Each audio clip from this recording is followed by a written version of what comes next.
Hey friends, it's your boy SVH coming at you with today's bowl of Saki by Hazrat and Inayat for September 1st, 2024.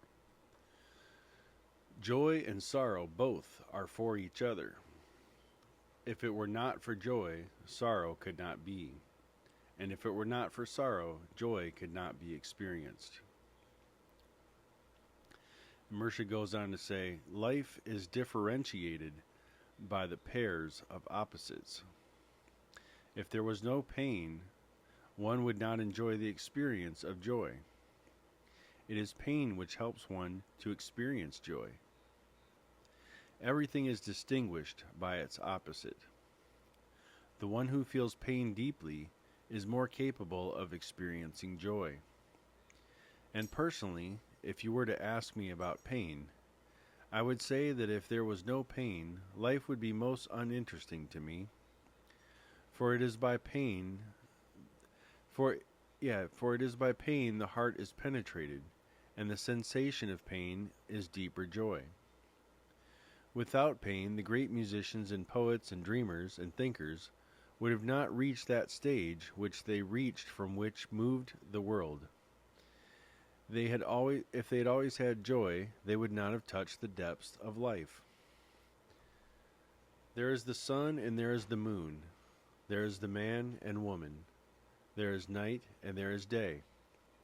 The colors are distinguished by their variety, and so are their forms. Therefore, to distinguish anything, there must be its opposite. Where there is no opposite, we cannot distinguish. There must be health in order to distinguish illness. If there were no health and only illness, then it would not have been distinguished as illness. Life is a puzzle of duality. The pairs of opposites keep us in an illusion and make us think. This is this, and that is that. At the same time, by throwing a greater light upon things, we shall find in the end that they are quite different from what we had thought. Seeing the nature and character of life, the Sufi says that it is not very important to distinguish between two opposites. What is most important is to recognize the one which is hidden behind it all.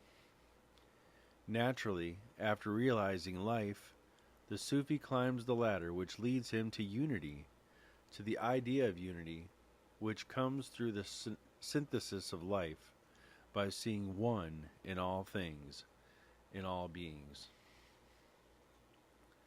So, Mershid says everything is distinguished by its opposite, right? So joy and sorrow both are for each other. If not for joy, sorrow could not be. And if it were not for sorrow, joy could not be experienced. So it is that polarizing opposite that gives you the understanding and the experience of what the other experience is. And this is what Murshid really speaks of here. But also talking about getting beyond that to the place of unity, where we realize that in joy and sorrow being for each other, it's because they are one and the same. Experienced differently, but they are one and the same. When all is united and all is brought back to the one, they are one and the same. So, yeah, I just think this is a beautiful bowl of sake. I think there's so much wisdom that can be pulled from all of these, but this one in particular, really love the way that it talks about these opposites, because we have these opposites in our life that we experience: the sacred, the profane, the easy, the hard, the difficult, the smooth. These are different things that we experience in different phases of our life, and again, it is that opposite that really helps you distinguish what it is. You think about this in terms of musical terms. It's the silence in between notes, right, that really makes the note stand out as an individual note. There are notes that slide from one to another, or move, or kind of meld into each other, so to speak.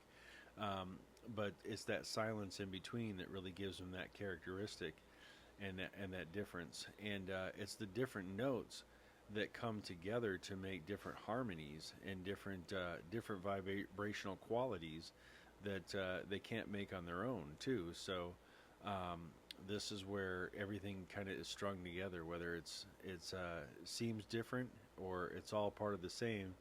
It's all strung together in a perfect manner. So yeah, just a couple extra thoughts on today's bowl of sake, and I will be back again tomorrow with another for Labor Day. Have a good night.